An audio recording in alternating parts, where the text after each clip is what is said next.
Graça e paz, irmãos, shalom. Estamos iniciando mais um episódio do Europa na Graça, tá?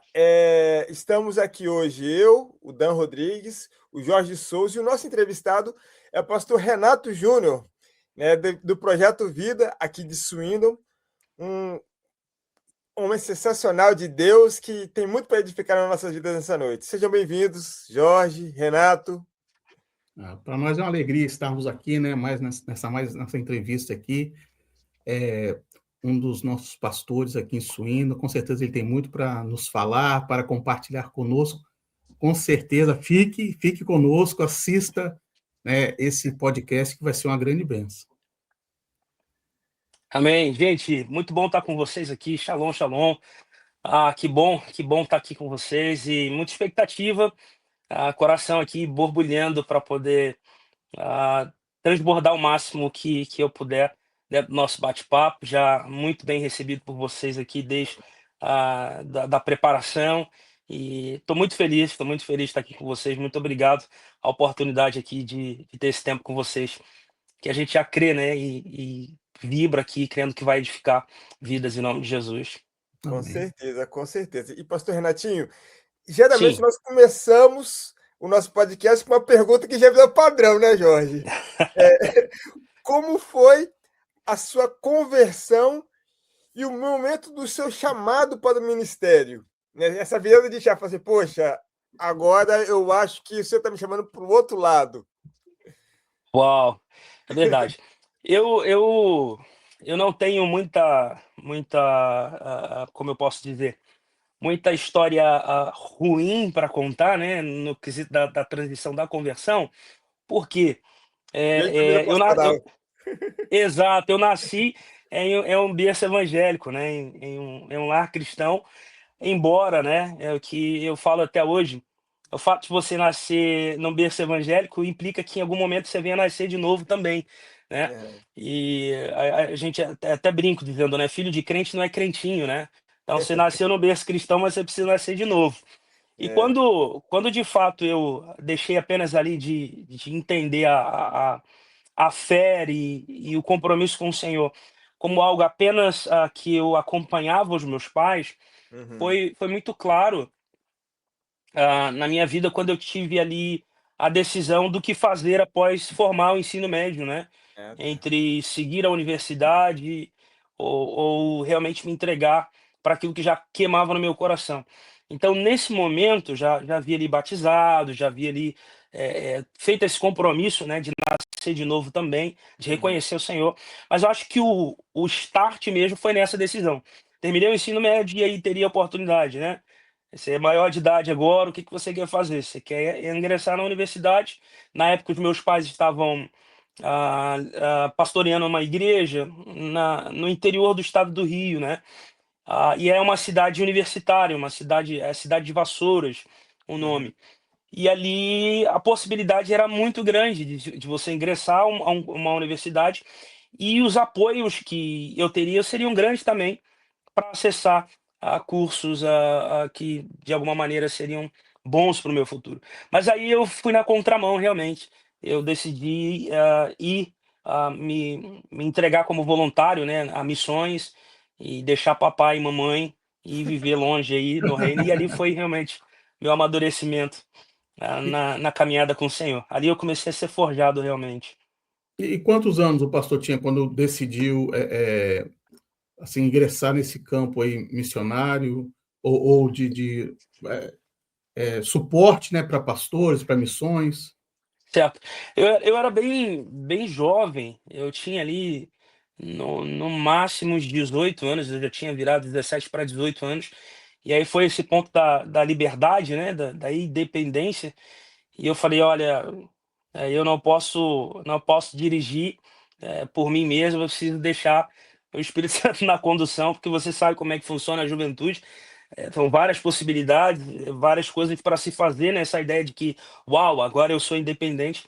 E eu quis mesmo ter essa experiência de ingressar no campo missionário. E ali as demandas iam acontecendo, né? E eu ia ali crescendo também, enquanto homem de Deus, enfim. Então foi nessa faixa de idade. E aí só voltei para casa já com 22 anos. E aí, enfim, e a história é bem grande aí nesse contexto. Certo. E quando que veio a questão do casamento e dos filhos? Eles teve alguma Le- influência no seu ministério Legal, sua legal. família? Quando eu deixei a cidade local e fui para o campo missionário, eu já conhecia a Val, né, que é a minha esposa. E a A primeira gente, missionária, a Val. pois é, ela estava ainda debaixo da tutela dos pais e Ah, eu tá. tentei, Dan, tentei, né, trazer ela para o campo missionário. Não, o problema é casar, a gente casa e você vem viver na base comigo. Mas o pai dela bem generalzão, né? Que história é essa? Você quer casar e você gosta de ser missionário, não tem onde ficar, uma hora tá no Nordeste, outra hora tá no Sul, e da onde que vai sair dinheiro? Então eu não consegui mesmo.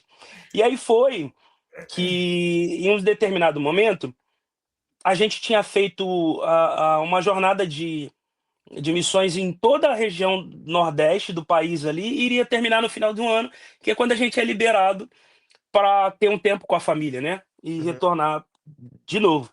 Só que eu já voltei dali, na verdade, eu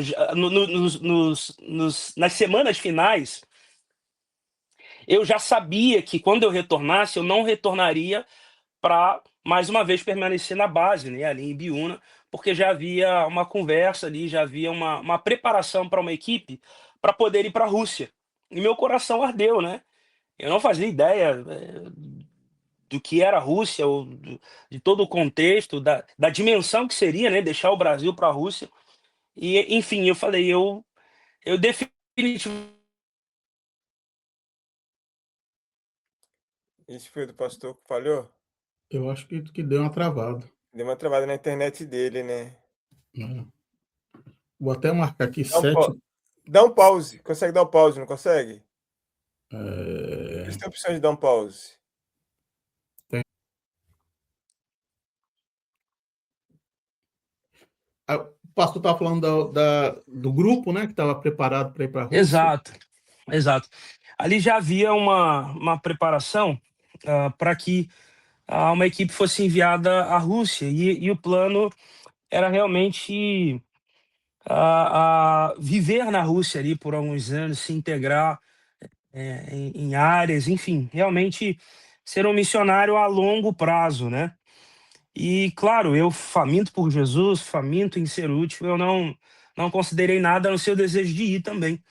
E aí, é claro, né? Se a história de ser um jovem missionário, sonhador, querendo casar, né, com uma donzela, é essa ideia agora de voltar para casa, dizendo que a gente tem dias, né, marcados aí para ir para a Rússia e a gente precisaria casar, não funcionou, né? E assim eu não tive ali a aprovação, né, enfim, dos pais, né? E isso me travou mesmo de ir, né? Eu falei, meu Deus, é muito tempo e a gente já tinha ali no nosso coração, já éramos noivo e tudo mais, e não ia funcionar. Mas o ponto que marcou aqui esse final, né, da minha fase enquanto missionário, foi tudo dentro desse mesmo movimento. Foi que na mesma semana que eu já sabia que não ia funcionar a ideia de retornar, casar, para que a gente fosse, começou a haver uma inquietação no meu coração muito grande com relação a onde eu estava, porque a gente ainda tinha mais dias a cumprir ali, mais coisas para fazer antes de retornar. E eu não sabia por quê, porque eu estava feliz ali eu tinha a alegria de servir pessoas, de estar nas ruas, de estar nas igrejas, a gente ia servindo as igrejas, né, e tudo mais. Enfim, eu estava muito bem, né, estava muito feliz. Só que esse contentamento ele começou a mudar para uma inquietação, né? Eu não conseguia mais me encaixar naquela realidade. E eu tenho algo com o Espírito Santo que é muito pontual, né? Quando ele me traz esse entendimento de que está na hora de virar a chave, está na hora de avançar para um novo ciclo, é muito real, é muito claro da parte dele. E eu comecei a perceber que não era eu.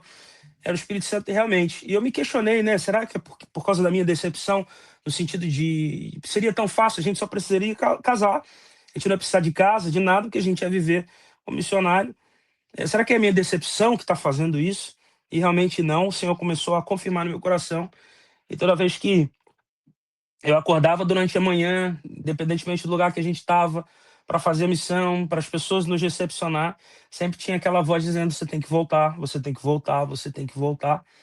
E chegou um ponto que eu não aguentei mais a inconformidade e essa voz dizendo que eu havia de voltar. E aí eu falei: olha, pessoal, infelizmente eu vou ter que voltar para minha cidade, para o meu estado.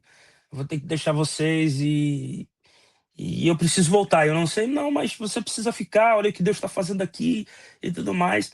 E aí, ele: não, a gente vai na última ministração de hoje, que nós vamos fazer numa igreja, nós vamos pedir o pastor para poder orar por você e te trazer uma palavra de direção, né, sobre isso, porque não faz sentido aquilo que Deus está fazendo aqui e você querer voltar. E esse meu voltar era claro, não era voltar para um descanso, né, uma pausa, mas sair realmente do campo missionário ali do ministério. E aí eu falei: olha, mas tem uma irmã de oração. E aí, nesse tempo a gente estava bem no Nordeste, né? Ali no Ceará, então tinha uma mulher arretada ali de oração. Eu falei: ó, se é para ouvir Deus de verdade mesmo, se é para chamar Deus para falar real aqui do que eu preciso fazer, deixa o pastor descansar após o culto, eu quero ir na casa dessa irmã de oração. E assim foi feito. Eu fui na casa dela e quando eu botei o pé na porta da casa dela, ela falou: olha, o Espírito Santo já me disse porque tu veio aqui. A voz que você ouviu a voz para você obedecer, é tempo de voltar. E quando você voltar, você vai entender por que eu te mandei voltar. E aí, beleza, ninguém conseguia falar mais nada, só chorar e me abençoar, porque e aí ali ia terminar, né, um ciclo. E aí, quando eu voltei, muitas coisas aconteceram na cidade onde estávamos, incluindo meu pai, que dirigia a igreja. Nesse tempo, meu pai já não andava bem de saúde, e no meu retorno, coincidiu dele ministrar um último culto e passar muito mal, ficar muito mal e ir internado para o hospital, ficar no hospital. Então foi crucial. Eu entendi por que Deus queria que eu voltasse, porque nesse momento eu tive que ir ali, junto com a minha mãe, assumir a igreja, conduzir a igreja, tocar os cultos, e agora era só um jovem com um calor do espírito para queimar, mas sem experiência de comunidade. E hoje, depois de anos, eu sempre explico isso. Geralmente há muito conflito do missionário com a igreja local, da percepção da igreja local. A gente precisa perceber os estágios que Deus nos posiciona. Porque às vezes alguém tem a experiência do campo missionário e começa a olhar para a igreja: não, a igreja não evangeliza, a igreja não está nem para missão, não é a quatro paredes, é as nações e tudo mais. Você precisa perceber o lugar que Deus te planta. O lugar da missão é um lugar de plantar sementes, isso é importante. Mas o lugar da igreja é de cultivar aquela semente para o crescimento. Então, às vezes, você vê por aí muito conflito, e isso é bíblico desde lá de trás. A mulher do poço interrogava: eu estou aqui. Uns dizem que é lá, os meus pais dizem que é aqui. E Jesus fala, né? Nem lá nem cá, onde houver alguém que me adora em espírito em verdade. Então, a gente precisa perceber ambiente e perceber a estação que a gente está inserido. E às vezes a gente está numa estação e num ambiente diferente do outro, e a gente quer julgar o trabalho que está sendo feito do outro. Então, são posições diferentes, né, do missionário e da igreja local. E aí foi isso, eu tive que transicionar para essa realidade de entender como é cuidar de uma igreja local, né, como é vivenciar uma igreja que não vai embora, né? Uhum. Uma semente que eu planto, mas eu tenho que ser ali, suar para cultivar, enfim. E nessa Então, foi época, essa fase. desculpa, nessa época, pastor, o senhor já tinha feito algum curso de teologia ou só um curso de missões? Então, nessa época eu ainda não tinha feito teologia, não tinha feito Ah, tá. curso. Quando eu retornei, devido a esse progresso, né, do serviço ministerial, aí eu fui Correr reconhecido atrás, depois né? de 2 anos ali a diácono, e ali comecei o curso teológico, Uhum. e ali fui entendendo realmente que a minha paixão era por vidas, era aquilo que queimava no meu coração, até aceitar o chamado pastoral, no caso. E aí entramos nesse progresso, né? A igreja tem essa, essa, essa configuração, né? Uhum. De dar ali a sala de aula primeiro, né? O seminário primeiro. Depois que você conclui, não quer dizer que você vai ser pastor ou que você já vai ser ordenado. Você ainda vai estar ali cooperando, você ainda vai estar ali servindo. E aí, tendo essa confirmação no anjo da igreja, no líder da igreja, você é chamado. E ainda assim, depois disso, seminário concluído, tendo certeza do que eu queria, a gente ainda foi sabatinado ali pelos anciãos, os bispos, né? Se era realmente o que a gente queria. Então eu fui chamado sozinho ao gabinete pastoral, uma longa conversa ali com os bispos. Depois a minha esposa foi chamada só, né, para que houvesse conversas separadas e depois uma conversa conjunta. Olha, vocês são muito jovens, é isso mesmo que vocês querem, é isso que vocês estão decidindo a vida de vocês. E a gente prontamente sabia o que a gente queria, que era gastar realmente a nossa vida para o Senhor Jesus. Que E ali maravilha. a gente então seguiu o Ministério Pastoral em 2012. Eu estou aí há 13 anos servindo como Uau. pastor. Então, isso introduz a gente. Pode falar, Jorge. Não, assim, no começo da nossa conversa, assim, até um pouco em off, né, o pastor falou do seu avô, né? Eu na verdade, nasci no lar cristão, então seu avô era um missionário. Tem alguma lembrança do seu avô no campo de missões, algo que te chamou, te despertou, um testemunho que ele deu, alguma coisa nesse sentido, para a gente poder também desfrutar dessa bênção, dessa Sim, experiência? não, eu tenho certeza que o que cooperou para que eu tivesse essa decisão, né, de vida foi muito o que eu via deles, né? Meu avô, tanto meu avô e minha avó, quanto os meus pais, e isso me despertou muito. Por exemplo, os meus avós, a casa deles sempre tinha um espaço reservado com colchão para receber missionários, para receber pessoas que eles alcançavam nas Uau. ruas. Então, eu começava a ver aquele movimento dentro de casa. Então, eu, como criança, era muito legal, porque sempre tinha gente nova, sempre tinha gente diferente. Quando eu chegava na casa deles, tem alguém com um sotaque diferente ali, é uma família lá de Manaus, de missionários que eles acolheram ali. E aí foi assim, tudo muito, muito interessante. Mas algo que me chocou realmente, assim, me deu muito impacto, foi uma que ele sempre me levava junto para as atividades que ele fazia. E meu avô e minha avó, meu avô é um militar reformado, e os lugares que ele acessava na época dele para combater, né, de forma bélica, né, digamos assim, em guerra, foi o lugar que ele começou a acessar para salvar vidas, né? Então, a minha avó, ela tinha um caderno de oração em que ela tinha o nome de todos os traficantes, as pessoas de gangue, né, da comunidade ali do Complexo do Alemão. Essas imagens que vocês viram ali de alguns anos atrás, de helicóptero e pessoas correndo, fugindo. Essa última notícia que teve também da polícia acessar ali e terminar com muitas mortes. Todo aquele ambiente era ali o campo de evangelismo também no Rio, né? Uau. Dos meus avós e da minha avó. E eu ia junto, tanto com o meu pai quanto com o meu avô, eles me levavam junto. E aí, olha o que olha o que é assim, impressionante, o valor da semente, né? Que a gente lança, às vezes a gente nem sabe que ela brotou. Tinha um cara chamado Joinha, o apelido dele na comunidade era Joinha, ele era do tráfico, era alguém que andava de arma o tempo todo. E eu já via os meus pais evangelizar ele, a família, a mãe, e ele fazia parte daquele cotidiano. Então, como os meus pais nunca me blindaram, por exemplo, a gente ia toda terça-feira para a Central do Brasil, ali na cidade do Rio de Janeiro, para debaixo das pontes, para dar alimentos, sopão, orar e tal. E ali foram várias experiências de cura, de retornar pessoas para casa. A gente achou gente de Israel ali perdido, sem saber falar nem o português direito. E, enfim, a Uau. gente conseguiu resgatar, tirar daquele lugar muitas coisas. E eu via tudo aquilo ali com muita pouca idade. E os irmãos falavam: não, você vai, eu não vou levar meu filho, é muito novo. Meu pai dizia: não, ele tem que ir novo, porque ele tem que ver, ele tem que aprender a realidade. Uma, ele conhecer a realidade, uma, ele ter paixão, né, por servir ao Senhor. E algo muito curioso, eu sou muito expansivo, então o assunto aqui ele vai ampliar um pouco, mas eu Vamos falava embora. sobre o Evangelho de Pode Mateus. falar. Eu falava do Evangelho de Mateus, capítulo 4, verso 23, explicava isso aqui em casa. Às vezes, a gente pensa assim, né? Ah, são crianças.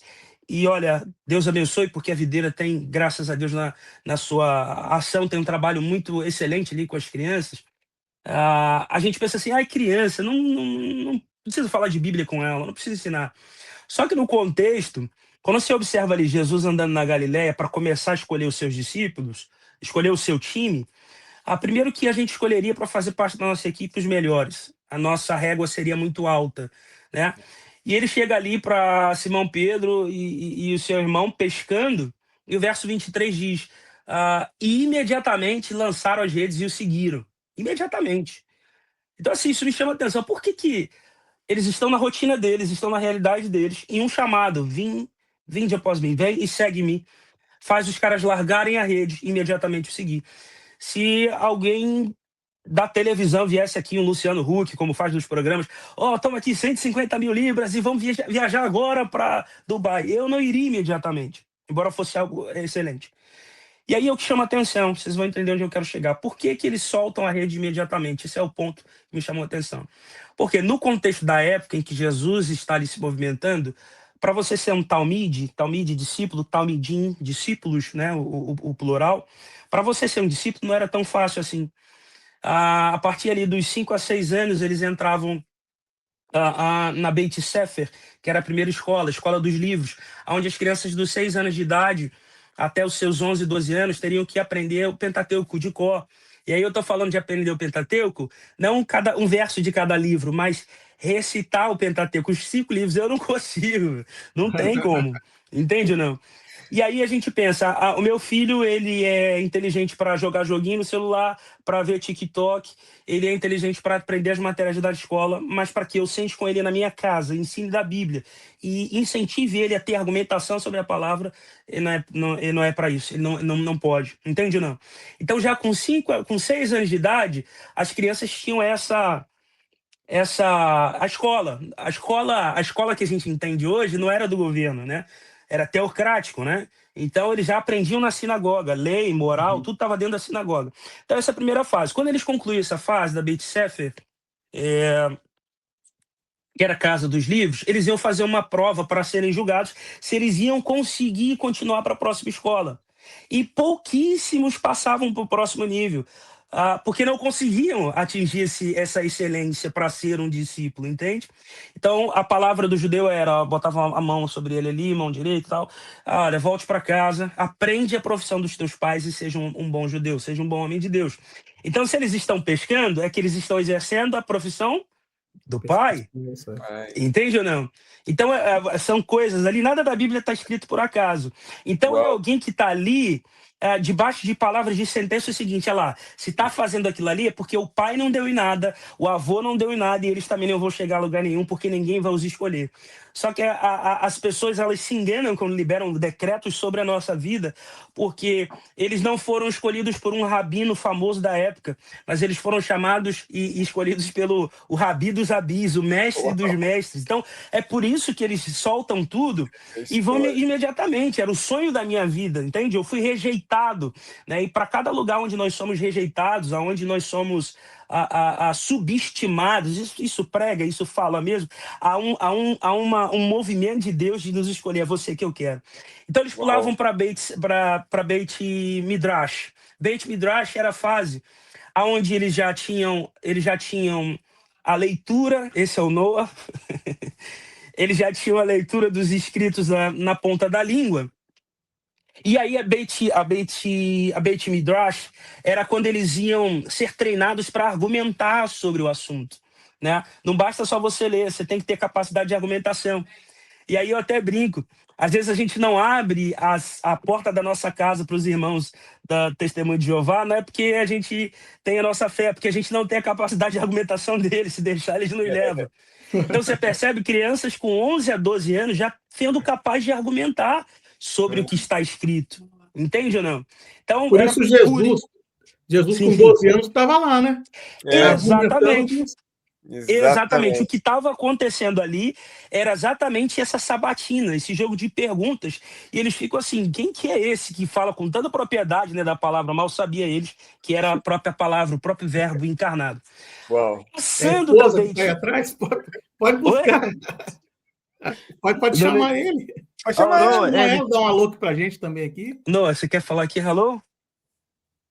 Já foi. A mãe dele tá levando ele pra escolinha. Então, assim, ah, já ali na Beit Midrash, pouquíssimos passavam dos 12 anos ali, exatamente o que estava acontecendo no templo era isso com Jesus. E aí sim eles iam ter direito de pedir a um rabino, de se apresentar para um rabi e dizer: eu quero te seguir, né? Eu quero ser um talmide, quero ser um discípulo.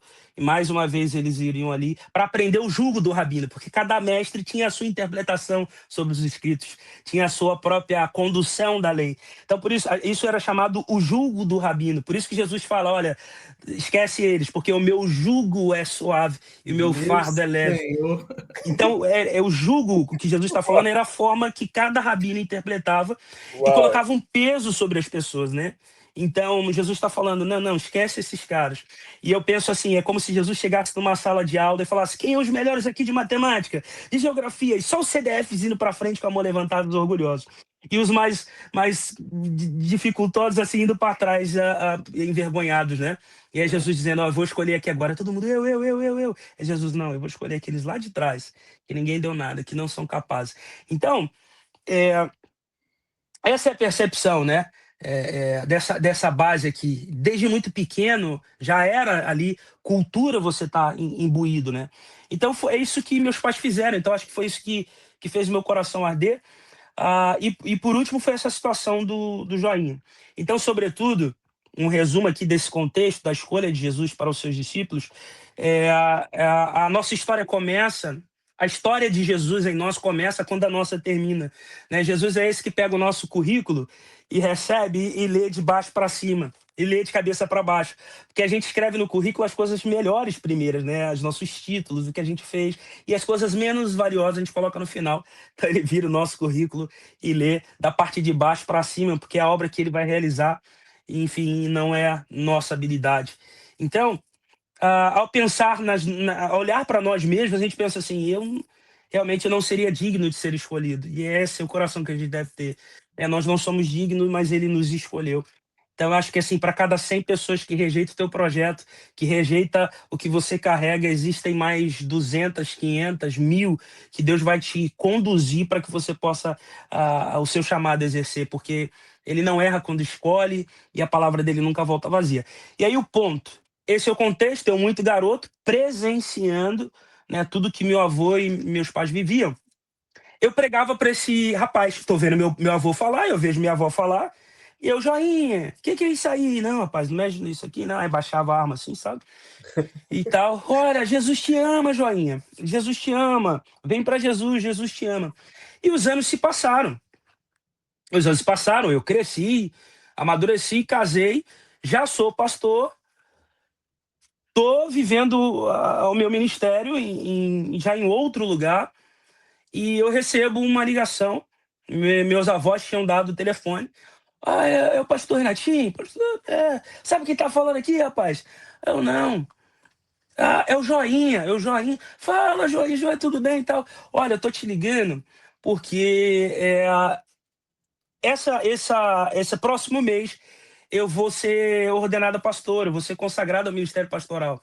Eu já sirvo ao Senhor há muitos anos na casa do Senhor, Glória a Deus. e nesse tempo é o tempo de chamado pastoral. E os meus pastores perguntaram quem que eu gostaria que estivesse na imposição de mãos, pastores para chamar, e eu desabei de chorar, porque eu falei: não tem outra pessoa para poder vir pregar na minha ordenação, para poder vir participar da imposição de mãos, do que aquela criança, né? Que a imagem ficou daquela criança de 10 anos de idade, 11 anos de idade, talvez, ministrando para ele uma semente lá atrás e que não voltou vazia, né? Aquele dia, não sei se preguei, se chorei, se estendi a mão, Glória a Deus. eu fiquei muito tocado. Então, foi esse ponto mesmo, assim, de ver meus pais, ver Marcante, né? que Marcante isso. marcou realmente, realmente. Glória a Deus. Foi uma experiência maravilhosa. Glória a Jesus. Amém. Uau, pastor. Tá. Subir na Amém. régua. Agora, eu queria ver com o senhor, pastor, o seguinte: como o senhor mostrou aí que tem um background bem elevado, assim, já com missões da família, né, uma, uma, uma hierarquia de gerações, e com Sim, certeza o senhor já passou por muitas funções diferentes, por organizações diferentes, né? exato. Contextos diferentes assim de vida, de ser missionário, de estar passando na igreja, igual estar acompanhando um missionário num campo, igual os seus avós. Dentro dessa experiência toda, quais foram as experiências, as igrejas, as missões que você participou, as escolas de missões que o senhor passou, e o que você aprendeu com cada uma delas? Assim, você tem como juntar para a gente? Sim, em resumo, aqui para mim não ser tão intenso, é você ter a revelação de quem Deus é. Isso fala de existe porque você sabe que existe uma diferença entre aquilo que você vê e aquilo que você crê. Então, muito parte das nossas indecisões, as nossas inseguranças a respeito daquilo que o Senhor queima no nosso coração, sobre fazer ou não, sobre avançar ou não, tem a ver não com aquilo que eu vejo, mas com aquilo que eu creio. Você vai perceber que quando aqueles espias vão olhar a terra, alguém volta posicionado a partir daquilo que viu. Mas existe um homem que voltou com uma visão diferenciada, porque não estava posicionado a partir do que viu, mas a partir do que cria. A palavra que foi dada lá atrás é que a terra seria deles, não era dependendo de quem estiver lá, do tamanho do inimigo que estiver lá. Então, o grande resumo é para quem eu estou olhando. E isso explica até um pouco sobre louvor e adoração, que a gente fala mais para frente. É a minha visão. E eu falo sobre isso, e se vocês me permitirem, eu vou aqui afundar um pouquinho mais. Eu falo que ver não é o mesmo que enxergar. Nós estamos aqui na live, meu olho já está um pouquinho mais aquecido ou ardendo, porque me faltando óculos. E vocês, meus amigos, usam óculos. E alguém pode dizer assim, você vê, né? E aí você vai dizer, vejo. Mas por que você usa óculos? Porque eu preciso dele para enxergar. Eu vejo, mas a qualidade do que eu enxergo tem a ver com o ajuste focal. E aí entra no contexto, eu acho que, se não há um mês atrás eu conversava sobre isso. Ver é o mesmo que enxergar. Você pode estar no mesmo ambiente, no mesmo lugar, enxergando algo. E todos estão provando de ver a mesma coisa, mas não conseguem enxergar o que você enxerga. Isso vem de vocação, né? A vocação vem de vocare, que é uma voz interna. É uma voz que só você ouve. Por isso que o vocacionado, ou ele foca a visão dele no propósito que a vocação dele produz, ou ele vai ficar em conflito com as pessoas que não estão ouvindo a voz que ele está ouvindo. Vocação vem de vocare. Então, o que acontece? Olha a realidade do vocacionado. Eu não vou atribuir nem ao contexto espiritual aqui de ministério. Preste bem atenção. O vocacionado é uma voz interna, tá dentro. E aí o seguinte, é o que explica alguém ser vocacionado a ser um mecânico. E esses dias um membro da igreja me mandou aqui, ele consertando um carro, ele desmontou o carro todo. Eu falei, meu Deus, como é que tu consegue fazer isso? Eu não consigo, se eu desmontar um ventilador, eu falta peça depois. E eu falei, uau, que incrível. E ele falou, olha, pastor, eu vou desmontar, vou montar e eu vou voltar aqui no outro dia, vou fazer. O que faz alguém levar tantas horas fazendo algo e eu não consigo fazer nem 20 minutos? É porque eu não tenho a vocação que ele tem. Às vezes você olha para alguém que gosta de mexer com computador, internet, a galera do TI, aí a esposa passa, meu Deus, como é que tu consegue ficar horas aí nesse computador? É porque ele tem a voz, ele tem uma vocação que você não tem. Então aquilo que é entediante para o outro, para mim não é. Por exemplo, nós estamos aqui, se deixar, eu faço 24 horas de entrevista, porque a vocação está dentro. Então não tem peso. Então quem olha e não tem a vocação, não ouviu a voz que eu ouvi, não entende. Por que desse projeto? Por que fazer isso? Então, assim, a gente não deve negociar. O vocacionado é isso. Eu fui chamado para algo. É uma voz interna. E aí vem, estou respondendo a tua pergunta no contexto, aí vem o contexto de motivação e inspiração. Lá na igreja, a gente não trabalha para motivar ninguém, porque motivar é motivo. Eu sempre tenho que te dar um motivo para que você faça algo. Mas o vocacionado, ele não depende de motivo. Está dentro dele, é uma voz que fala dentro dele. A inspiração é diferente. Eu, como líder da igreja, não trabalho para motivar ninguém, eu trabalho para inspirar. E você percebe que quando você assume o lugar de liderança para ser uma inspiração, ela é muito mais contundente e convincente, porque ela faz parte de algo não que permeia os teus lábios, mas que acompanha a tua vida. Porque se eu te perguntar quem te motiva, qualquer Rios do Pablo Marçal vai te motivar. Mas quem te inspira é aquele cara que perdeu os dois braços e ainda assim trabalha, toca guitarra. Por exemplo, a gente tem um menino lá no nosso estado que viajou o mundo, porque ele não tem os braços, mas toca teclado no louvor, toca guitarra muito melhor do que muitos músicos que têm os braços. Então esse cara me inspira, porque ele não tem o que eu tenho, ele não tem as ferramentas que eu tenho, ele não tem a estrutura que eu tenho, mas ele entrega com tanta paixão que sai mais excelente do que eu que sou perfeito. Então você percebe que alguém que está no lugar de inspiração é sempre esse alguém que você vai olhar que não, às vezes não tem condições, não poderia estar fazendo, não conseguiria, mas consegue fazer ainda mais do que aquele que tem. Improvável, né? É o improvável. Então a inspiração é isso, cara, veja esse cara. Veja. Então foi isso que eu aprendi, foco, enxergar aquilo que Deus tem para mim e trabalhar a partir de mim. Aí você vira um crente entusiasmado. O que é entusiasmo? Entusiasmo vem de enteos, que é Deus dentro. Então a minha alegria, o meu entusiasmo não é as pessoas. Vamos ver quantas pessoas disseram ok pro meu projeto, quantas pessoas estão animadas comigo. É Deus dentro, é enteos, é aqui, ó, é o que Deus falou, é o que eu vou fazer, é rio, e flui. E você vai fluindo sem negociar com as respostas que estão fora. Você percebe ali no Evangelho de Marcos, quando Jesus cura aquele cego da cegueira ali e tal, ele fala o que vês? Ele, ó, eu vejo homens como árvore. Você percebe que ele vê, mas não está enxergando. Você entende ou não? Uhum. Aí Jesus vai lá e corrige a visão. Às vezes a gente, no meio da nossa caminhada, a gente tem que pedir ao Senhor para corrigir a nossa visão. Porque a gente passou a ver os problemas, a ver as falações, a ver os desânimes e não enxergar, não crer como Deus posicionou. E ali o que acontece? Diante de todas as aplicações que a gente pode fazer e hermeneuticamente podem ser aceitáveis, mas ali, quando Jesus corrige a visão, ali não até porque na sabedoria do Senhor ao longo do tempo, ele saberia que alguns milagres seriam muito melhor entendidos no avanço da tecnologia, no avanço da ciência. Entende ou não? Então ali, aquele cego, ele padece de algo que a medicina chama hoje de agnosia, que é quando alguém recobra a visão ou alguém torna a visão, mas o cérebro não consegue codificar corretamente o que está vendo. Você entende ou não? Então, ele está enxergando, ele está vendo, mas está enxergando porque não está codificando. Até mesmo porque essa percepção é aqui. É a renovação da mente que Paulo fala. Então, às vezes, Jesus tem que vir corrigir a nossa visão. Porque a gente está vendo, mas não está enxergando. A gente não tem condições de fazer isso. Não, mas as dificuldades, não, mas...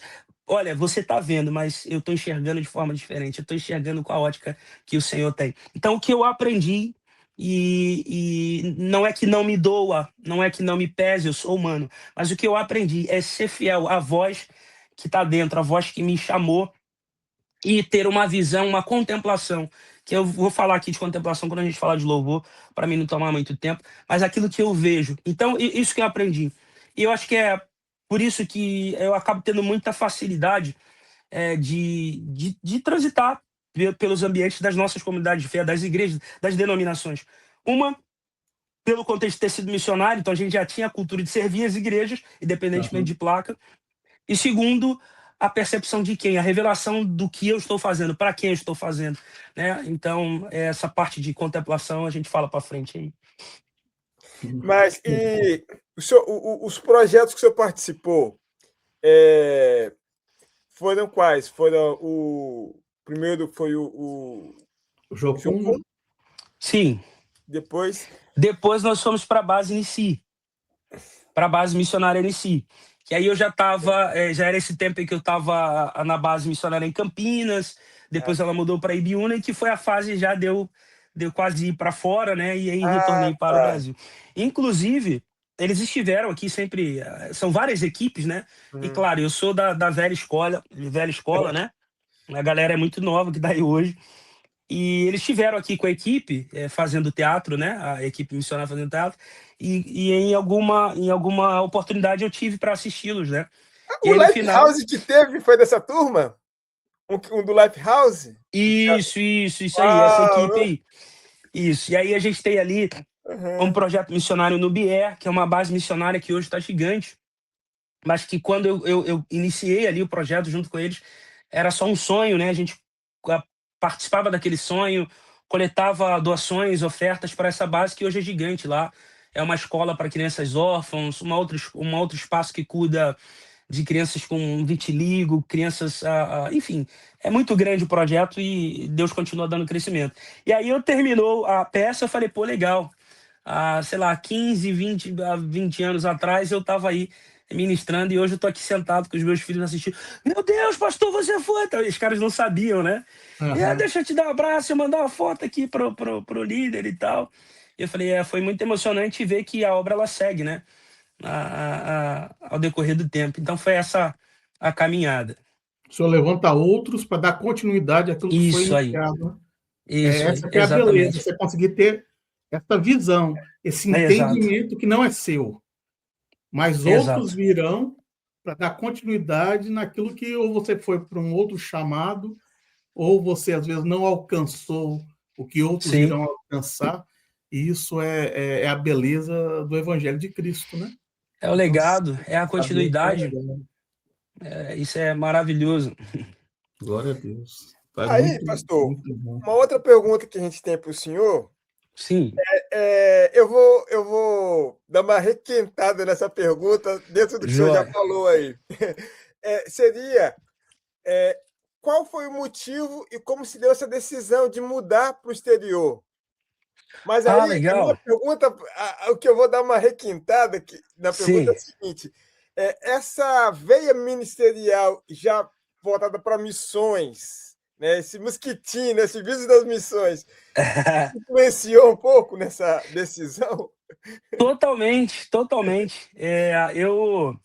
Você sabe que a minha primeira vinda na Europa, para o continente europeu, ele foi no contexto missionário, mais uma vez, né? Já era É. pastor, mas a gente continua servindo a nossa igreja local, que era o Projeto Vida, né? O Ah, tá. Projeto Então, você Vida já Mãe, era né? do Projeto Vida lá antes de vir para a Já, Europa? exatamente, Ok, exatamente. Então, entendi. nós fomos enviados ali em 2018 para 2019, bem dizer, no início de 2019, para servir em missões aqui. A Inglaterra, a gente esteve servindo igrejas ali em Londres, inclusive a nossa igreja, realmente, a Projeto Vida em Londres, a gente esteve passando pela Espanha, ficamos na Itália. Então, a gente veio para essa caminhada de servir igrejas com jovens, outros pastores também jovens ali Aham. naquela época, e foi meu primeiro contato, né, com o continente europeu. Foi o meu despertar realmente daquilo que Deus tinha, né, para a Europa. E já tinha quantos anos de pastor, assim, já estava Mais calejado, já estava mais calejado? calejado. Exatamente, eu já tirei 7 anos de ministério pastoral e como testemunha aqui, né, ele já abordou bastante, a, a, as pessoas pensam, né, a atribuição do título, né, eu vou ser para fazer, né, na verdade, biblicamente, você não é para fazer, porque você faz, já há uma unção. Então, o ponto do reconhecimento, propriamente disso, né, dito, a gente fala a ordenação pastoral, mas na verdade é o reconhecimento daquilo que Deus já entregou. Quando o profeta chega ali para escolher a Davi, não era porque ele tinha visto o que Davi tinha feito, Davi não estava na frente dele mostrando suas habilidades, ele estava ali porque o Senhor ordenou a reconhecer aquilo que já estava no céu. Então, a gente já servia muito, independentemente de. Esse é o contexto, né? De título, nossa paixão em servir. E até hoje, né? A gente segue essa cultura na igreja, de servir, independentemente do lugar, principalmente trabalhando com voluntários na casa do Senhor. Então, a gente sempre fala: a visão é para quem você está fazendo. Se você sabe para quem você está fazendo, então não existe diferença entre servir no altar e lavar o banheiro da igreja. Porque servir não é sobre um lugar, uma posição, Então, se eu sei para quem eu estou fazendo, você pode me ver num culto pregando a palavra no altar e no outro culto na portaria, e tá tudo bem. Você pode me ver um dia ajudando na letra, porque o menino da letra faltou, e isso não fere o meu ego, porque não tem a ver comigo, não tem a ver com aquilo que eu represento, mas com o meu coração em servir. Então, foi basicamente isso ali, o movimento, né, do reconhecimento pastoral. E eu te digo aqui, nesse bate-papo, que a gente está falando de desejo, né, e tudo mais. Eu penso até que humanamente eu nem aceitaria, nem gostaria, né, porque os meus pais, eles são os maiores exemplos que eu tenho, né. Isso eu carrego para minha vida, né, como pai, como mãe. Eu quero que a maior pregação, o maior testemunho que os meus filhos ouçam não seja do YouTube, não seja de um pregador de longe, que ele nem sabe de onde veio, mas que seja do pai e da mãe dele, né? Ele é como as marcas que eu tenho. E isso aqui não é poesia, é realidade. Por muitos sábados de manhã eu ainda tenho os ecos da minha avó orando. Todo sábado de manhã, quando no final de semana que iríamos para casa dela, ser acordado com ela orando, a devoção, a entrega, o caderninho de oração. Então essas coisas ao longo do tempo vão se perdendo, vão ficando relativas, a modernidade vem chegando, mas o que é essencial precisa ser preservado. Então, eu sempre tinha isso, eu sempre via os meus pais, o testemunho de entrega dos meus pais, entende? E por vê-los sofrer muito, porque o líder, ele sofre, ele padece muita coisa, ver meus pais tirar daquilo que até nem tem, mas ninguém precisava saber que não tinham, porque o coração deles ia doar aquilo que o pouco que eles tinham. Então, assim, e aí as lutas, as feridas, e você pensar, eu não quero isso para mim, não, eu não quero sofrer assim, não. Então deixa eu fazer outra coisa. Mas não tem como correr, né, do chamado. A vocação fica dentro. Então, humanamente, eu poderia fazer outra coisa, mas eu tive muita crise por muitos anos da minha vida do seguinte: Jesus, eu não consigo pensar em outra coisa a não ser coisas tão envolvidas de servir. É isso. E quais Isso é interessante, porque, desculpa, não, é assim, Vai falar, às vai vezes falar. você sabe que vai sofrer, você sabe que vai ser ferido, você sabe que você vai ser decepcionado, você sabe tudo isso, As pessoas muitas mas o vezes seu não desejo vão de servir é entender. maior. Exatamente. Muitas vezes as pessoas não vão compreender a tua paixão, né? As pessoas vão subestimar as suas intenções. Quando Davi chega no campo missionário, ó, no campo de batalha, né? O próprio irmão dele, né, vira para ele: o que que você veio fazer aqui? Que você deixou aquelas malhadas lá? Pouco resolver. Certamente você veio aqui para ver a nossa vergonha. Você veio aqui para ver a gente perder. Mal sabia eles que ele foi ali para dar a vitória ao povo de Deus, para que o nome do Senhor fosse glorificado. Então, assim, você percebe que Davi tinha uma boa intenção, estava convicto da intenção que tinha de representar quem era o nosso Deus, mas ainda assim tinha gente subestimando as intenções. Está fazendo isso para aparecer, está fazendo isso porque quer fama, está fazendo isso porque. Entende? Não? Então, sempre vai haver quem julgue as nossas intenções ministeriais, mas se você tem claridade, né? Se você o inglês fica atrapalhando até pensar em português, né? Clarity, né? Não seria claridade, a claridade é a palavra em português. Se você tem clareza, glória a Deus, chegou. Se você tem clareza daquilo que Deus te chamou e que você tem, você não vai se preocupar. Você percebe no texto ali que Davi nem responde a ele, porque não vale a pena responder. Os frutos vão mostrar. Então, é bem sobre isso mesmo. Às vezes a gente tem muita pancada, muitos levantes, mas o Senhor é maior sobre todas as coisas. E você sabe, pastor, só para pegando um gancho no que o senhor está falando aí sobre Davi, o senhor falou um pouco sobre o seu background, né, Sim, de ver sua avó orando nos sábados, né, aquela base de oração, de busca, né? Então você teve sim, isso. E quando a gente vai ver Davi, eu estava ouvindo hoje sobre isso, assim, eu achei muito interessante. Quando Davi chegou ali no campo de batalha, que viu o gigante, antes ninguém sabia de nada, mas o que Davi tinha passado antes? Olha, ele até falou para o rei, falou, não, o teu servo ele já enfrentou o leão e o urso. Então, um urso em pé, ele chega a uns 2,5 metros, 3 metros. Então, quando ele viu o gigante, ele falou assim, eu já enfrentei coisa que ninguém sabia, mas olha, eu consigo pegar. Agora ele exatamente. estava com espadinha e falou, não, com espadão eu sei que não vai dar, porque se eu fosse com o urso, eu me ia dar mal. Então eu preciso de algo que alcance a distância. Então, Davi, ele, no secreto, ele já estava preparado para enfrentar aquilo que para todo mundo é Isso meio aí, louco, excelente. né? Excelente. No secreto ele já A estava ge- ali, Isso, às vezes as moldando ele para pessoas. aquele momento, né?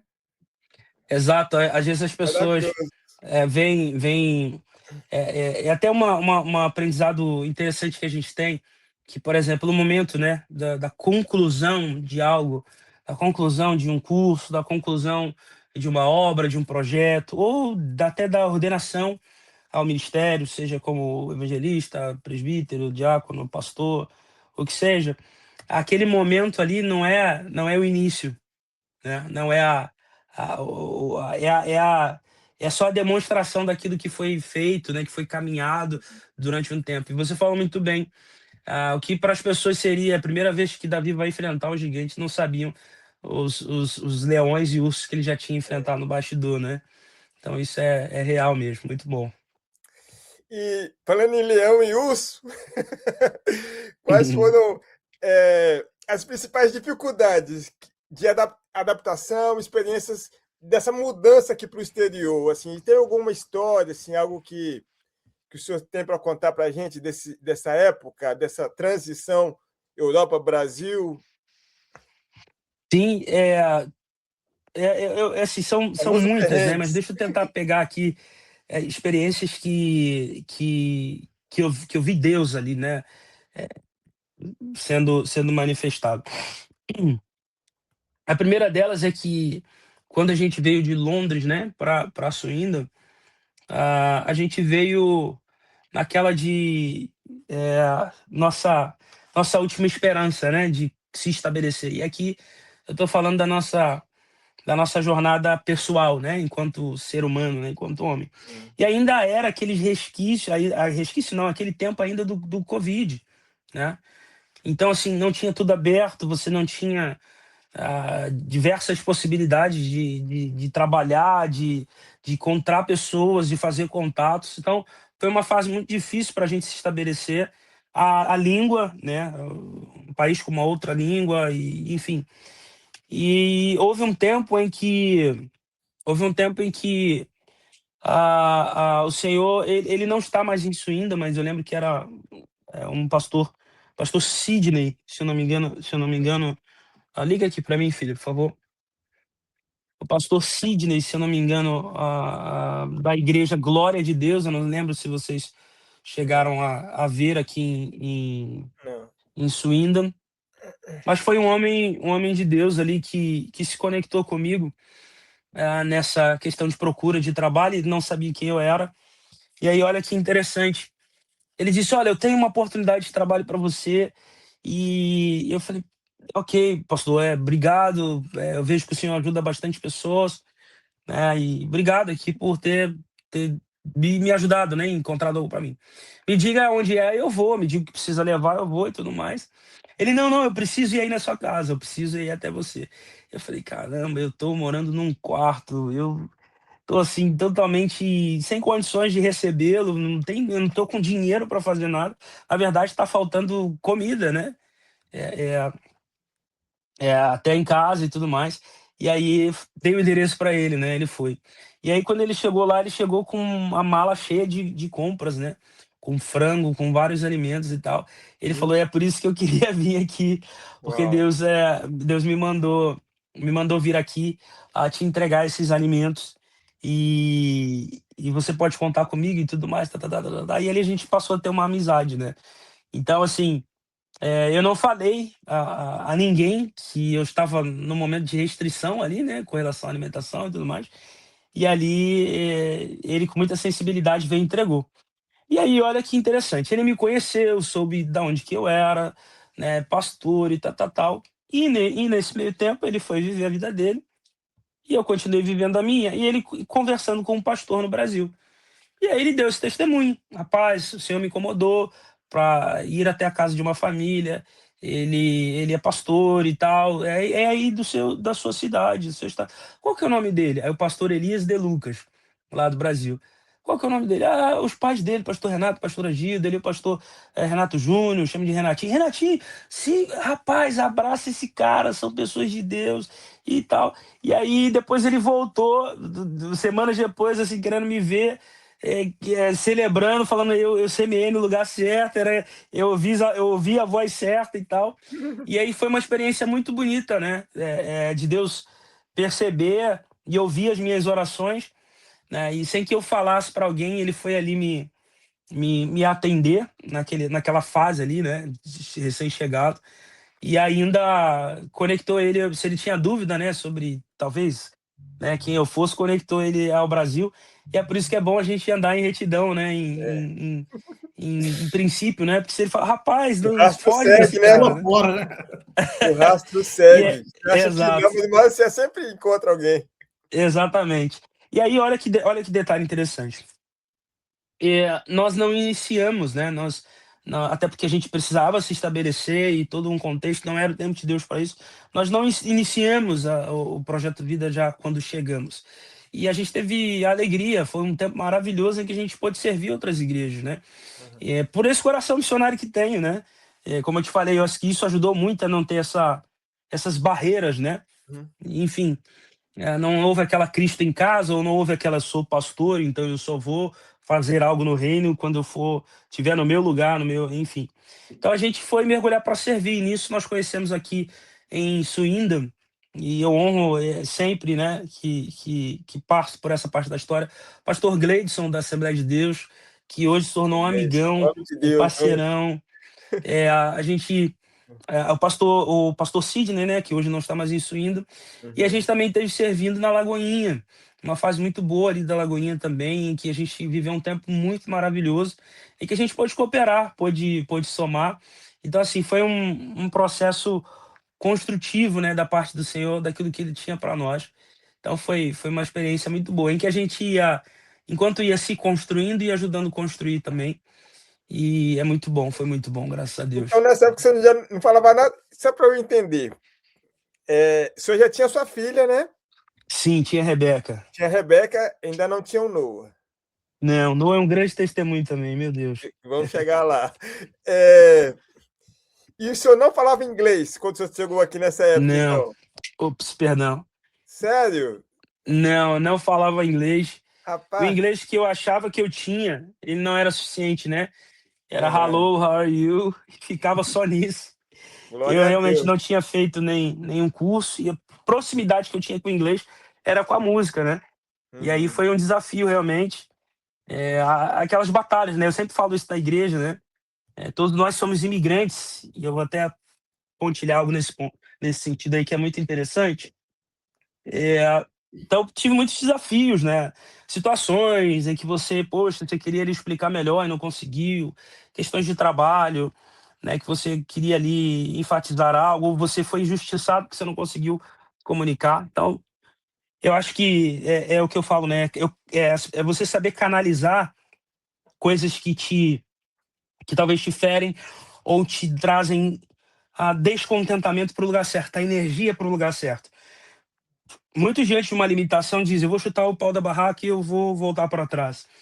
Mas cada vez que eu ia no lugar que eu não conseguia falar o que eu queria, eu voltava com aquela raiva, como ser humano que sou, daí não consegui, mas eu falava, hoje é a última vez, hoje é a primeira ou a última vez. Se foi a primeira vez que aconteceu, será a última vez que eu não vou conseguir falar isso. Então eu voltava para casa, botava no caderno, ia no Google Tradutor, e aí ia treinando. E claro, quem tem um amigo Espírito Santo sempre anda mais rápido. Eu pedi Espírito Santo, abre a minha mente, abre a minha boca para falar, porque eu sou um missionário e eu não quero. Aí já pensando lá na frente, né? Eu sempre falava isso, até cuidando das equipes de louvor. Vamos aprender a cantar um refrãozinho em inglês, porque a gente precisa comunicar as boas novas para o povo aqui, né? Para os nativos e tal. Então sempre tinha essa vontade. E aí as coisas foram progredindo aos poucos. E hoje já, com a mesma facilidade que prega em português, prega em inglês na rede social, né? Olha que maravilha. Da graça do Espírito Santo e da É, garra. eu fico observando, às vezes, os vídeos do senhor Sim. falando inglês. Eu falo, caramba, eu acho que ele prega melhor em inglês que em português.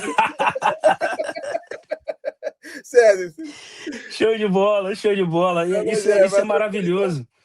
Isso Isso é é bom. maravilhoso. Eu acho assim, isso foi algo pessoal meu, né? Eu penso, né, uma nação que o Senhor me entregou, né, que o Senhor me deu por bondade, porque haja vista enquanto pessoas, pai, esposo, né? Uhum. Nós viemos a estar numa nação que nos dá muita condição de ter uma vida confortável, com segurança, educação para os nossos filhos. Então eu coloquei no meu coração que a minha oferta de gratidão ao Senhor, além da minha própria vida vivendo aqui, seria aprender a falar para que eu consiga falar de quem Ele é e das coisas que Ele fez na minha vida, na língua em que as pessoas entendam.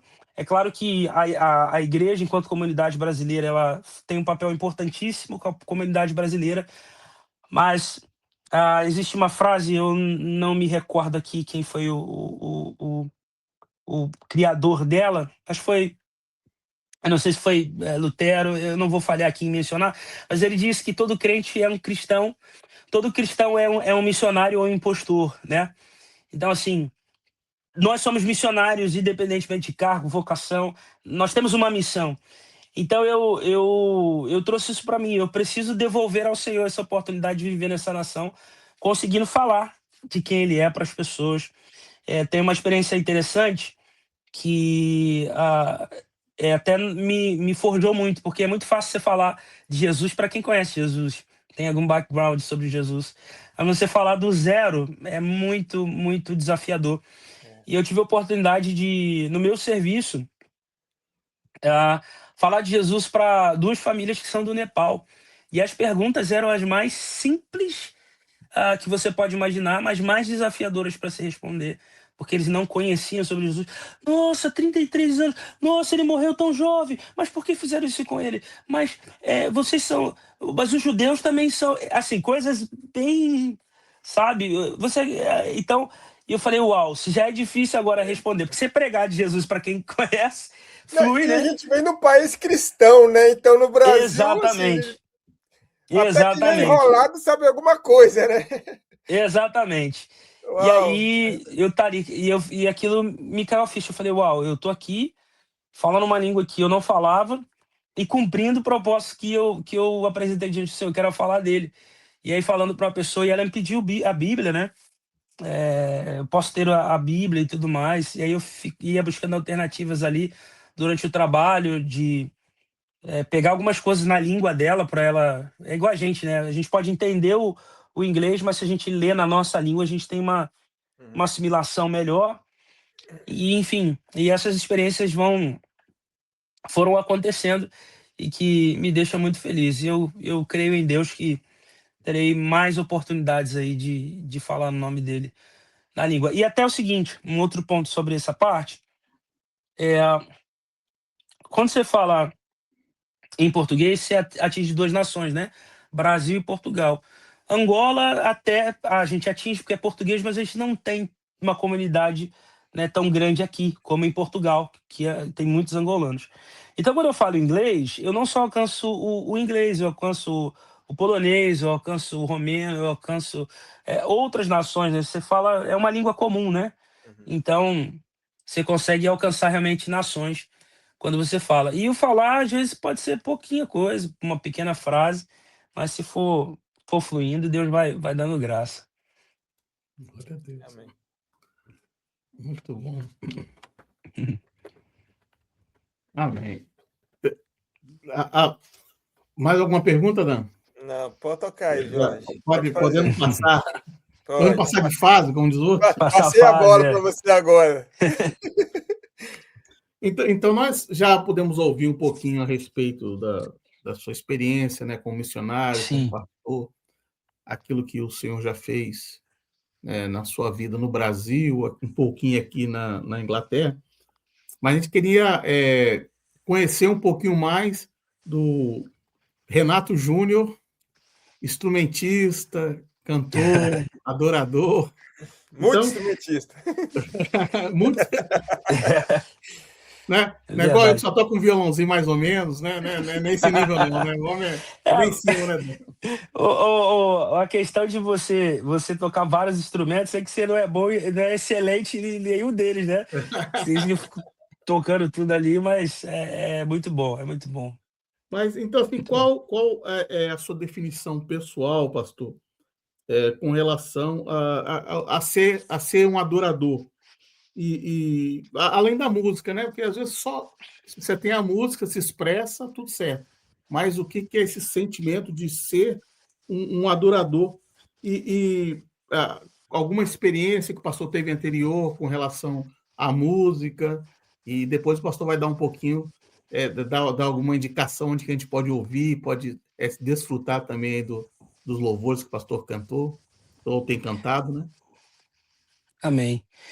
A definição, né, que eu poderia trazer sobre louvor, sobre a adoração, é, é muito mais do que uma percepção, né? Perceber um ambiente, perceber sons, perceber uma atmosfera. É mais sobre transpiração, é mais sobre aquilo que está dentro do nosso coração. Então, para mim, louvor, a adoração, ela tem a ver com o meu conhecimento de quem Deus é. Tem a ver com revelação. Não existe adoração sem o nível de revelação de quem Deus é. Porque a adoração revelada, ela parte de um princípio de uma convicção. A adoração reproduzida, ou seja, eu canto a letra da canção, aquilo que eu percebo, ela está no nível da aceitação, está no nível de crer aquilo que eu canto. Mas a verdade é que extrapola a ideia daquilo que eu percebo enquanto ambiente, como eu vou dizer mais uma vez, e daquilo que eu reproduzo, mas daquilo que é uma convicção no meu coração. Eu vou ser simples e depois eu vou ser um pouco mais profundo. A percepção de louvor e adoração. Louvor a Deus é esse lugar onde eu contemplo as suas obras e eu agradeço, eu o exalto, eu coloco no mais alto lugar. E de forma simples, a adoração já passou do nível de percepção de ambiente, do que ele faz, do que ele pode oferecer, mas parte de um nível de uma entrega, de uma paixão que não faz contas, de uma paixão que não pede respostas, uma paixão que decide só se entregar. E agora eu vou ser simples para diferenciar louvor e adoração. Louvor é alguém que sofreu um acidente, uma mulher que espera um dia ser redimida e encontrar um amor, encontrar um esposo, e nós somos a noiva de Cristo. E ela teve um acidente. E ali um bombeiro vai até aquele lugar e resgata ela das ferragens, salva a vida dela daquele lugar. Aquela mulher, ela é muito grata àquela ação, porque ele fez aquela ação por ela. Mas aquela mulher, a partir do momento que ela ganha alta, ela procura ir até essa base do corpo de bombeiro, encontrar esse homem que fez essa benevolência para ela, para agradecer uma vez mais. E uma vez agradecendo, eles começam a se conhecer. E o ponto de se conhecer aqui é uma resposta muito interessante, que à medida que eles se conhecem, eles se apaixonam, eles se entrelaçam e eles passam a viver uma vida junto. Então, o nível do louvor e a adoração é isso. É a primeira fase, é de agradecer pelos seus feitos. E a segunda fase da adoração é o seguinte: não basta só agradecer, eu não quero mais só aquilo que está nas tuas mãos, eu quero ter uma vida de relacionamento contigo, eu quero ter uma vida para sempre ao teu lado. E quem vive do lado de alguém, quem é casado com alguém, não é sobre sábado à noite ou sobre domingo, dias de culto, é sobre uma vida, é a vida na vida, é a vida de Deus na nossa vida. Então a adoração para mim não é a atmosfera de um ambiente, não é acordes, mas é uma vida entregue. E aí entra o ponto: só há a verdadeira adoração quando existe revelação de quem Deus é. E a revelação só vem através de conhecimento. Por muitas vezes, eu fui, antes de ser um pastor local né? Eu fui pastor de adoração, ensinava para equipes de adoração por muito tempo, participava de entrevistas, de debates, e às vezes me faziam a seguinte pergunta: pastor, o senhor é pastor de louvor, mas o senhor também prega?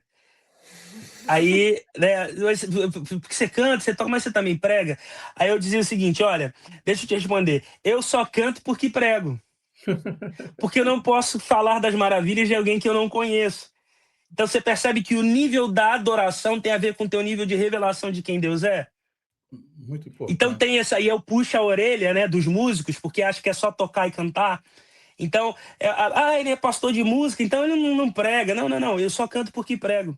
Porque, por exemplo, se você me der aqui 5 minutos para falar sobre a sua esposa, sobre a sua cunhada, sobre o seu irmão, sobre algum familiar seu, vamos colocar o lugar da esposa, que é o mais próximo, que a gente tem mais histórias aqui, correto?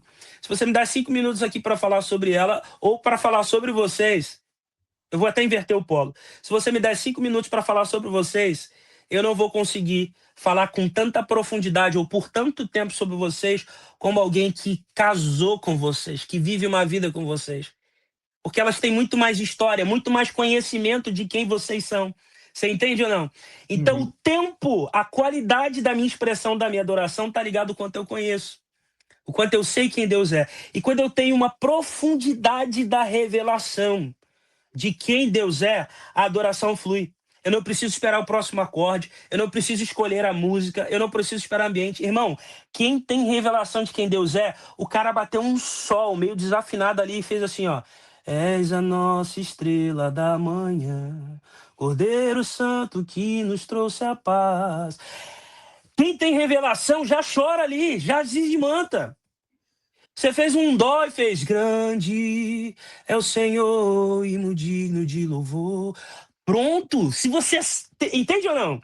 Então não é se tem uma banda completa, é o nível da tua revelação. Não tá ligado a ambiente. Entende ou não o que eu quero dizer? E como que se tem revelação, uma vida que transpira adoração? Porque aí não importa se o tamanho do culto, entende o que eu quero dizer, não? A atmosfera, esses dias eu ensinei aqui na igreja sobre ambiente, atmosfera e presença. Tem pessoas que acessam a igreja apenas pelo ambiente, porque conhecem pessoas, porque ali fazem network, porque ali os filhos brincam com os filhos dos outros filhos, porque o ambiente é confortável, porque é um ambiente legal. E existem pessoas que acessam ao templo, ao lugar da presença, só por causa da atmosfera. Porque quando o canto, a adoração conjunta, ela se move, a Bíblia diz que imediatamente no meio do louvores Deus habita. Então esse som, o pad do teclado, os acordes do violão, a condução da adoração, as luzes, a luz baixa, essa atmosfera, existem pessoas que acessam o domingo, acessam o sábado só por causa da atmosfera. Querem sentir apenas. Mas a Bíblia fala que naquele lugar chamado Tanque de Betesda existiam pessoas que acessavam aquele lugar por causa do ambiente. Rapaz, ali é um lugar onde a presença vem e alguma coisa move as águas e não sei o que acontece não, mas vamos lá, sabe o fofoqueiro que quer ir no ambiente pelo ambiente, que não precisa nem de cura, mas está ali para ver. Existem pessoas que estão acessando o ambiente, mas entende ou não? Pelo motivo errado. Podem acessar os nossos cultos nesse nível.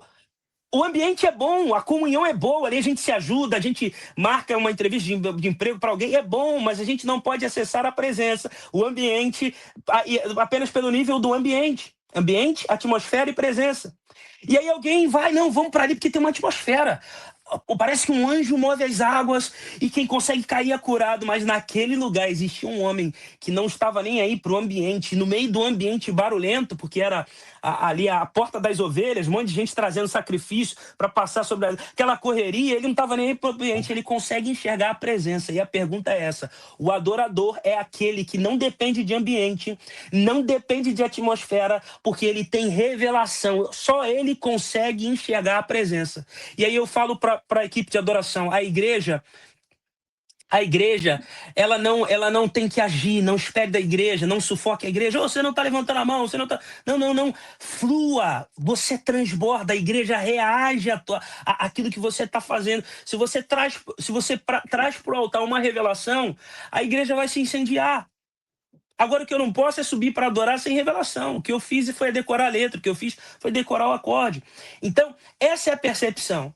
é quando não é um ambiente, se a igreja, se é um culto na minha célula, ou se é um culto cheio, não é a atmosfera, se tem um padzinho para fazer fundo, se tem uma banda completa, mas é a presença. Quando eu tenho revelação da presença, aí eu entendi o que é adoração. E para não ficar somente nesse contexto, quando eu dou aula sobre adoração, eu sempre explico esse significado do louvor.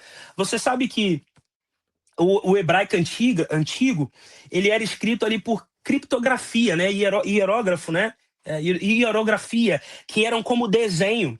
Essa ideia de uma linguagem mais abstrata vem do latim, né? Vem mais recente. Então, tudo no texto original bíblico era abstrato. Por isso que, por exemplo, se você não aborrecer pai e mãe, então eu tenho que... o texto, ele era literal, entende? Então, assim, eles não tinham concepção abstrata, esse raciocínio abstrato para raciocinar as coisas. Então, aborrecer pai e mãe, está dizendo ali que não é para você aborrecer, brigar, deixar a tua mãe de lado. Se você não colocar a importância do seu pai, da sua mãe no devido lugar e Deus estiver acima, você não é digno do meu reino. Não é para você aborrecer o seu pai, entende ou não? E a palavra louvor é a mesma coisa. Louvor no hebraico vem de halel. E halel, hoje, no hebraico,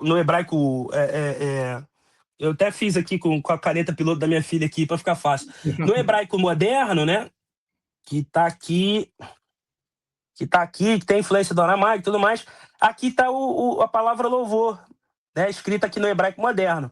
Mas olha o que era isso aqui no original bíblico lá atrás, né? Aqui tá Halel, né? Aí eu desenhei aqui atrás. Como era tudo, já expliquei aqui, tudo literal. Olha o que os apaixonados pelo Senhor, os apaixonados por Deus, por louvar a sua presença, como eles conseguiam escrever, transliterar esse sentimento de louvar a Deus. Eu explico o que é adoração e o que é louvor. Olha como era escrito nos tempos do hebraico antigo. Eram desenhos, como eu falei, criptografia, né? Estão conseguindo ver? Uhum. Então aqui, eram dois... O que eles faziam? Desenhar louvor. O que é louvor? Halel, 2 cajados e um homem olhando fixamente para uma direção. E aí evoluiu para o hebraico moderno, que é aquele que a gente viu, certo? E aí o que acontece? São 2 cajados e um homem olhando para um ponto fixo. Isso significa louvor no original bíblico. E que quer dizer o seguinte: um homem olhando para um ponto fixo é o que Davi transborda na sua canção, dizendo: olha meus olhos, eleva os meus olhos para o monte, de onde me virá o socorro. Ele vem do Senhor, é contemplação, é visão. Entende? Ele está olhando para uma direção. E quando eu olho para uma direção, quando eu estou aqui com as mãos levantadas, olhando para o Senhor, eu tenho condução, eu tenho direção, 2 cajados, entende? É por isso que Hebreus capítulo 12, verso 2 ao 3 diz: conservemos os nossos olhos fixos em Jesus, porque é por meio dele que a nossa fé começa e é também por meio dele que a nossa fé se aperfeiçoa. Paulo, o escritor dos Hebreus, entendeu isso. Conservemos os nossos olhos fixos em Jesus. É a contemplação, é a revelação de quem Deus é. Enquanto eu não tiver revelação de quem Deus é, eu não consigo estabelecer uma adoração que seja profunda, que acesse esse lugar da profundidade. E aí, quando você tem revelação, é paixão, é aquilo que não vê, o que eu falei, ambiente, atmosfera, não vê nada, entrega. Louvor é isso, mãos levantadas, meus olhos fixos em Jesus e tendo direção da parte dele. É isso que me faz louvar em qualquer lugar. A gente foi muito forjado ali na minha caminhada enquanto louvor. Por exemplo, né, eu era um pastor de louvor. A nossa igreja sede ela é muito grande, como a gente tem a sede de vocês também muito grande. Inclusive, já tive a oportunidade de conhecê-la. É uma estrutura. E aí o que acontece? Eu era o mesmo pastor que estava ali no domingo à noite ministrando para 3.000 pessoas, mas eu era o mesmo pastor que estava lá fazendo louvor para o culto Kids. Era o mesmo pastor que, quando tinha culto dos idosos, estava lá. Porque não é o lugar, não, vou ministrar só se for domingo, não, só se for com a escala que eu quero, não. Era a revelação, então eu vou transbordar essa paixão aonde quer que eu esteja. E aí você não negocia. Deixa eu ampliar e aí a gente pode seguir. Você não negocia a tua entrega. A gente está num tempo em que as pessoas estão trocando, né? Estão abandonando as suas vocações. abandonando a adoração. E aí a gente fala dessa convicção de quem Deus é pelos os benefícios pessoais. E se há um lugar para que a gente seja tentado a abandonar as coisas de Deus por necessidades pessoais, se chama a vida de imigrante na Europa. A gente é muito tentado a reduzir a nossa intensidade de revelação de paixão por necessidade pessoal. E você vai observar ali, eu não vou seguir muito, já vou encerrar aqui para vocês seguirem.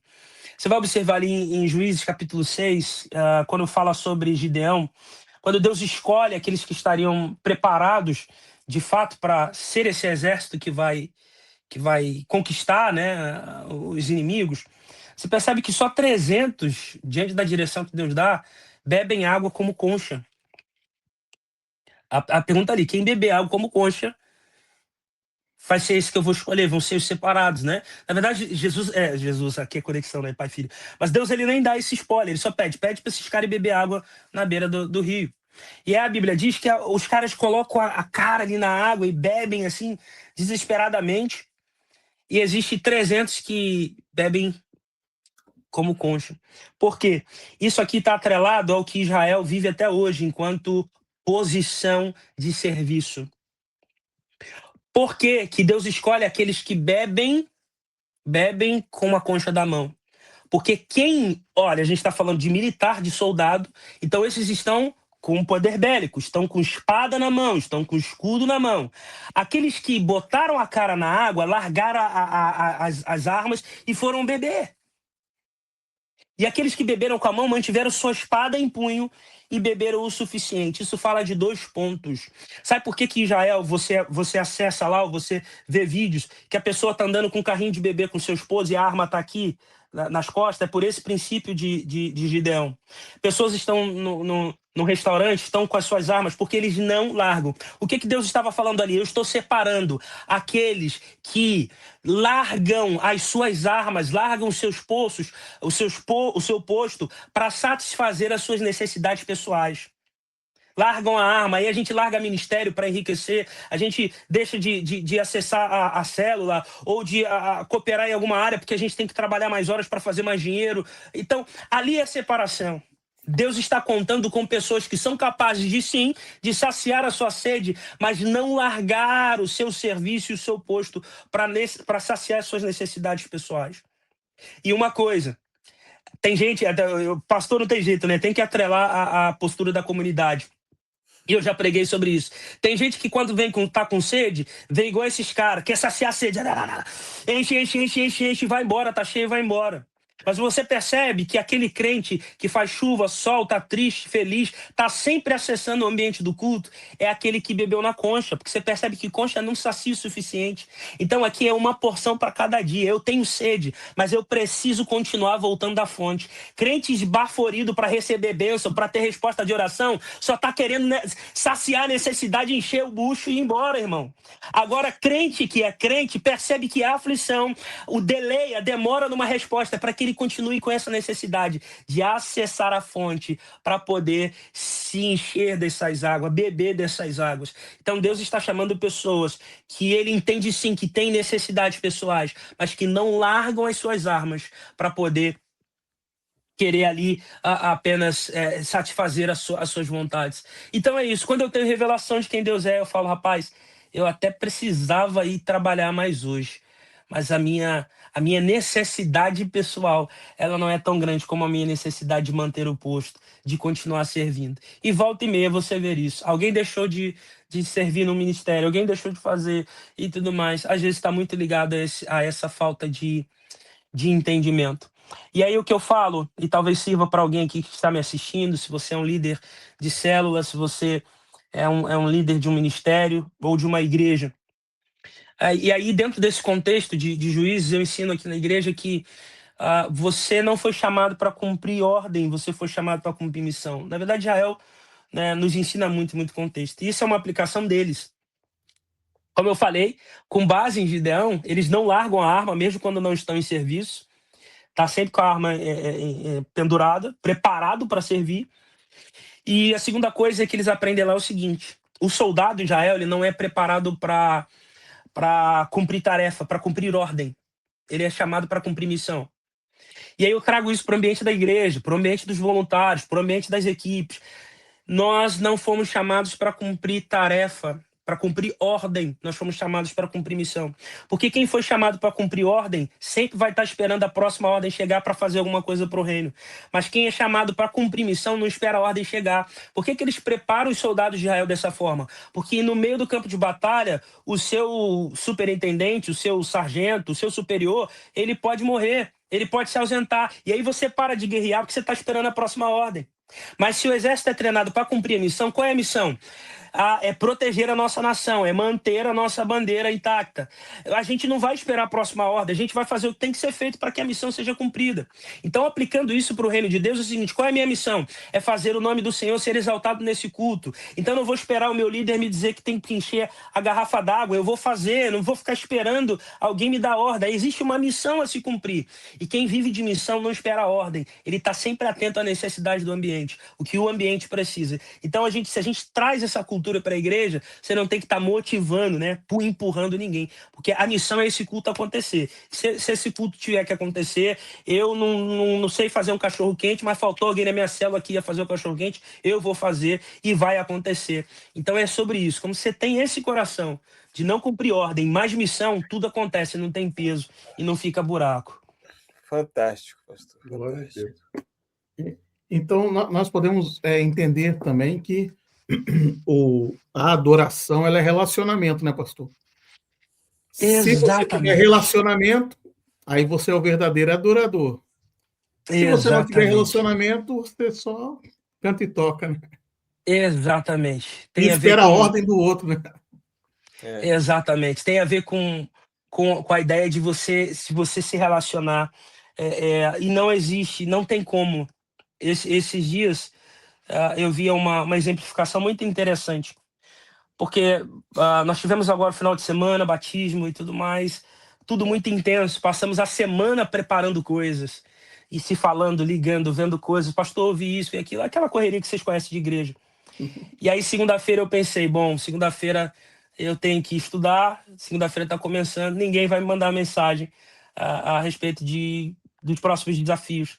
E aí eu recebo mensagem: pastor, desculpe incomodar o senhor, mas olha, já chegou as bags aqui, chegou isso aqui, tal, porque é relacionamento constante. Aí você se pergunta: meu Deus, eu acabei um final de semana de uma conferência, de um encontro com Deus, e eu já estou empenhado em outro e tal. Às vezes a gente até se pergunta essa intensidade, mas é isso que promove relacionamento. Você percebe que toda pessoa que se esfria no relacionamento com Deus, o primeiro ato dela é se afastar do serviço comunitário da igreja. E o segundo ponto dela é se afastar do relacionamento com Deus. E qual que é o ponto que as pessoas não entendem? Talvez a gente já esteja aqui falando da próxima e última pergunta. Qual que é o ponto? Eu só consigo ter relacionamento com Deus a partir do meu relacionamento com meu irmão, do meu serviço enquanto comunidade. E aí vem o ponto aqui de um exemplo que eu vi. Você sabe aquela experiência de você chamar o filho para lavar o carro com você? E essa foi uma expressão muito boa para explicar. É lógico que o pai não está te chamando para limpar o carro, porque se dependesse daquela criança para limpar o carro, não ia ficar limpo nunca. Pelo contrário, o pai vai ter até mais trabalho, porque vai gastar mais sabão, vai gastar mais água, ele vai ter que jogar água aonde ele já tinha lavado, porque ensaboou de novo. Mas quando um pai chama um filho para fazer algo com ele não quer que de fato ele faça aquilo por fazer, é porque ele quer ter tempo de qualidade, ele quer ter relacionamento. Então, quando a gente chama uma criança para fazer algo, a gente sabe: não, vem aqui, vamos fazer um bolo com o papai. Eu sei que ele vai quebrar o ovo fora do pote, eu sei que ele vai sujar tudo, mas o que eu quero não é que ele faça o ovo em si, eu quero ter tempo de qualidade com ele. E a gente só consegue ter tempo de qualidade, relacionamento com Deus e com os nossos irmãos quando a gente está servindo, trabalhando junto com o Pai. Trabalhando junto com o Pai. Alguém diz assim: tem tempo que a gente não se fala, mas é alguém que se afastou, não está te servindo mais, porque é o serviço que dá contato, é o serviço que mantém você incluído. Entende ou não? Então eu sempre falo: quer estar perto de mim? É muito fácil estar perto do seu pastor, vem trabalhar. Se você estiver trabalhando, estiver no caminho comigo servindo, a gente vai se falar sempre, porque vai faltar uma garrafa de refrigerante, a gente vai ligar para ver que você segue. Então é relacionamento, e o relacionamento é parte do serviço, é servir a Deus. Não tem como servir a Deus não tem como, né? servir a Deus sem propriamente servi-lo e sem servir enquanto comunidade. Muito bom. Muito bom, muito bom. Então, assim, com relação aonde encontrar essa parte do adorador, Boa! tem algum canal que a gente possa...